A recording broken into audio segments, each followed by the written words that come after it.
friends. Oh, friends. My friends. My little fangirl heart is very happy. Do you want to know why it's happy? Because I saw Fantastic Beasts and where to find them. I wanted to take a quick minute to give you my thoughts and my feelings because I have thoughts and I have so many feelings.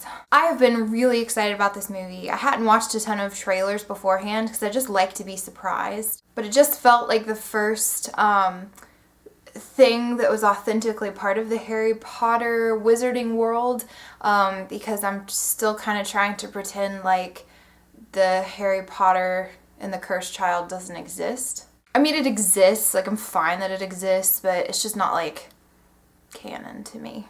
So I was just beside myself with childlike joy as I walked into the theater. And my husband and I took our seats and we watched all the previews. And then the music started playing. Da da da da da da da.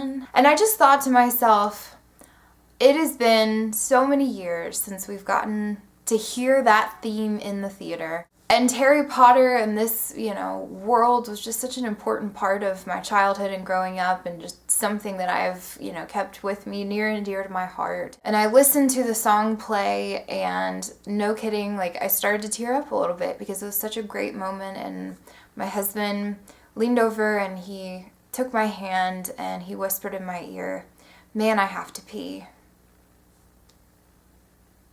But I just have to verbalize my feelings of how happy this movie made me. So without any spoilers, I want to share 5 things that I loved about Fantastic Beasts and where to find them. The first thing that I love is Eddie Redmayne. I just want to hug him and hold him and protect him from this harsh, cruel world. He just was such a likable character, and I love him. I love him now.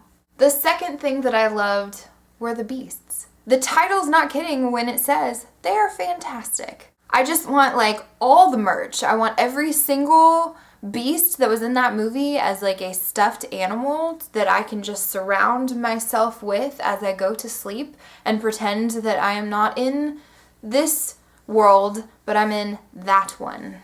All I want for Christmas this year is a giant stuffed niffler, and then I will die happy.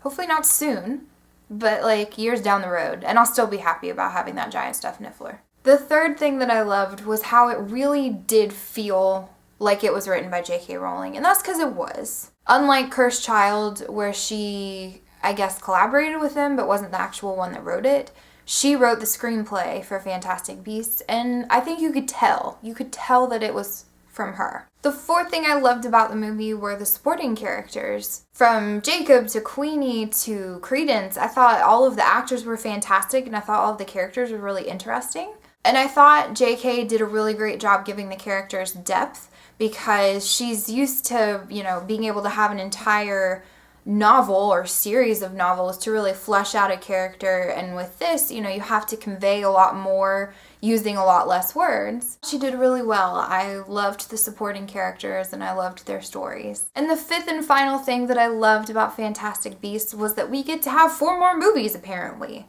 According to J.K. Rowling, this is going to be a 5-movie series.